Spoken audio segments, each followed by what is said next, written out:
Барилыг дэмжиж бол гарч сурсан. За яг ер нь бол хүмүүст бас ойлгомжтой болох үднээс ялангуяа одоо өмнө одоо оюун эрдэнэ нарын 37 гишүүнээс барьсан одоо энэ ухаан удагтай холбоотой гэдэг шаншлах төр хорооноос одоогийн байгуулагч төр хороо маань юугаар ялгаатай байх юм бэ гэдэг талаар нэг тайлбар өгөөч.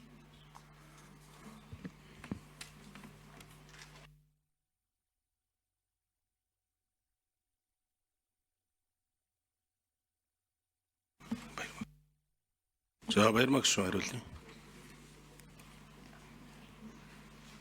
За юугаараа ялгаатай юм бэ гэвэл оюун эрдэнэ гишүүн нарын төр хорооны зорилго бол урд өмнө одоо сүүлийн хэдэн жилийг хамарсныг би мэдэхгүй байгуулагдсан офтек гэрээнүүдийг шалгах, хянан шалгах гэсэн ийм зорилготой байсан.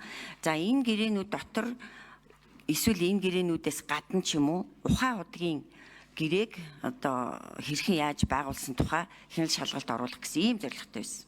Өөрөөр хэлбэл цаг хугацааны хувьд бол мэдээж өөр өнгөрсөн офтек гэрээнүүдэд дээрэс нь оюун эрдэнэ гишүүн өөрөө ерөнхий сайд буюу кабинетаа толгойлж явахдаа байгуулсан өөрийнхөө офтек гэрээнүүдийг шалгах тэр төр хороо байгуулна гэдэг нь өөрөө ашиг сонирхлын зөрчилтэй.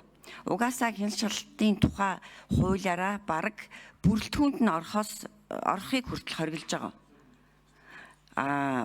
Энэ одоо ухаан худаг буюу энэ офтек гэрээнүүдийг шалгах төр хороо байгуулах бүрэн боломжтой гэж би үзэж байгаа. Гэхдээ төр хороог байгуулах тэр санаачлагыг буюу ахлах хүн нь бол өөрөө энэ офтек гэрээнүүдийг байгуулсан байх боломжгүй. Ёс суртахууны хувьд ч тэр, хууль зүйн хувьд ч тэр. Тэрүүгээрээ хоёрдугаарт энэ харьбины хилцээртэй холбоотой гэрээ бол зөвхөн харьбины хилцээрийн дагуу байгуулагдсан нүүрс худалдаа авахтай холбоотой гэрээ. Ерөөсөө сүүлийн үеийн нэн шин гэрээ гэсэн үг. Өөрөөр хэлбэл сая 25 оны 3 сард байгуулагдсан гэрээ. Тэгэхээр бид нар одоо өмнө буруу зүрх янз бүрийн гэрээ байгуулад хэдэн жилийн дараа тэрнийхээ араас хөөцөлддөг бус яг тухайн үед нь хэрвээ буруу зүрх байгуулсан байх аваас засаж сайжруулах энэ ажлыг нийн яаралтай хийх нь чухал байгаамаа гэж үзэж байгаа.